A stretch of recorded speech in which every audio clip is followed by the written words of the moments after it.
قربانی کر لینا یہ بہت خوش نصیبی ہے، اور قربانی سے بچنا یا نہ کرنا یہ مناسب نہیں ہے۔ بہت سارے بزرگان دین غربت اور افلاس کو دور کرنے کے لیے قربانی پکڑ لیتے تھے۔ یار توفیق تو نہیں ہے، لیکن غربت و تنگدستی ہے۔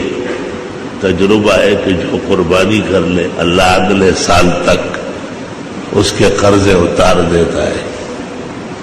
بعض باتیں بڑی عجیب ہوتی ہیں، زبان خلق کو نقار ہے خدا سمجھے۔ میری یادداشت میں گائے کی قربانی کا حصہ 8 روپے آتا تھا، تو ہمارے گھر میں سب سہولتیں تھی، وہ قربانی نہیں کرتے۔ میں نے کہا قربانی کرنا چاہیے۔ گھر کے بڑوں نے پہلے تو بہت سختی کی، اور جاہلوں میں مشہور ہے کہ کیا قرض لے کے کریں گے، حالانکہ قرض لینا واجب ہے۔ زکوٰۃ کے لیے بھی قرض لیں گے، فطرے کے لیے بھی، قربانی کے لیے بھی قرض لینا چاہیے۔ جب سب چیزیں ہیں اور اس وقت رقم نہ ہو تو قرض لے لینا، کیا فرق پڑے گا۔ بہرحال اتنے اتنے کر کے 8 روپے کہیں سے پورا کر دیے گئے۔ قربانی گائے میں ایک حصہ ہمیں ملا۔ اگلا سال جب آیا پوری گائے اپنے گھر کی پلی ہوئی۔ والد صاحب نے کہا واہ تیری عظمت کو سلام ہوئے، تو سچا طالب علم ہے۔ میں نے کہا بابا ہمارے بزرگوں نے ایسے گپ مارا ہے، وہ تو بڑے پاک لوگ۔ اور پھر ہمیشہ قربانی جاری رہی۔ تو اس لیے میں کہتا ہوں کہ قربانی کر لینا سعادت ہے، بہت خوشی کی بات۔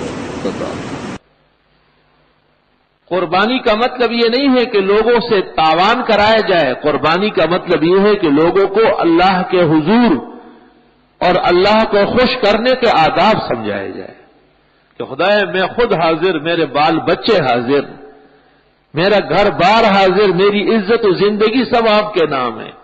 قل ان صلاتی و نسکی و محیای و مماتی للہ رب العالمین۔ آپ اعلان کریں کہ میری نماز، میری قربانی، میرا جینا اور مرنا سارا اللہ کے لیے ہے۔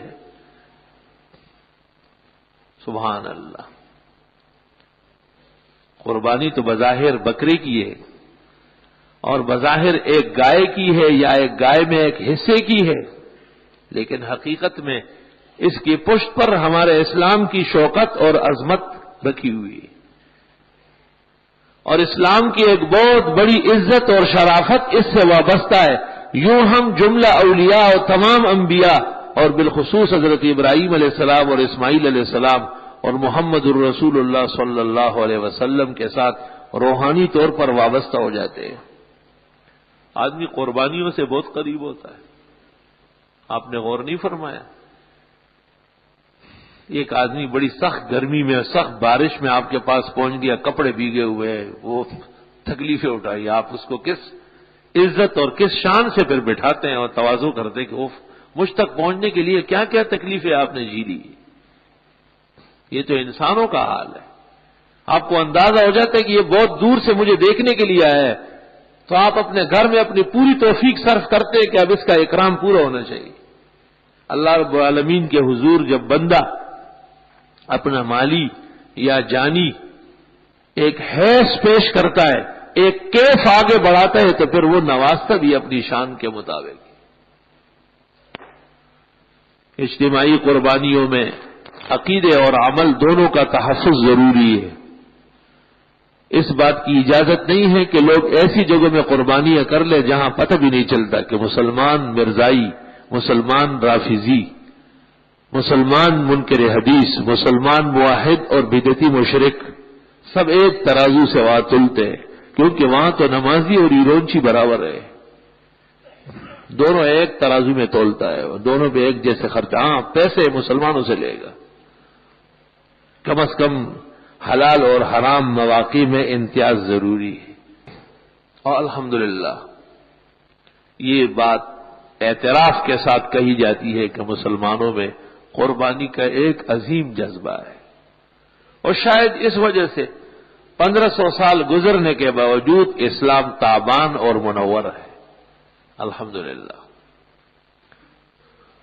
مغرب اور دشمن جو تمام لاؤ لشکر لے کر کے مسلمانوں کی بےخبری کے درپے ہے، وہ اس وجہ سے کہ اسے پتہ ہے کہ ان میں جذبہ جہاد کا اور قربانی کا تازہ دم ہے۔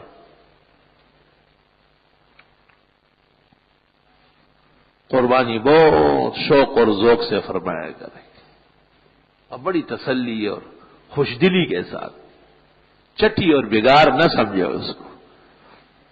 قربانی پر رقم خرچ نہیں ہوتی، جنت کی سواری خریدی جاتی ہے۔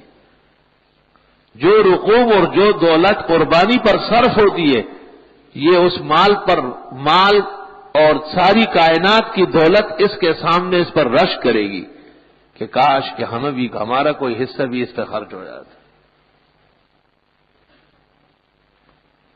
آثار میں ہے کہ قربانی کے جانوروں کو قیامت کے دن اس عالم کی شکل میں، سواریوں کی شکل میں کر دیا جائے گا، مگر گائے کی شکل میں نہیں، اس جیسی جو وہاں چاہیے ایسی گھوڑی ہوگی۔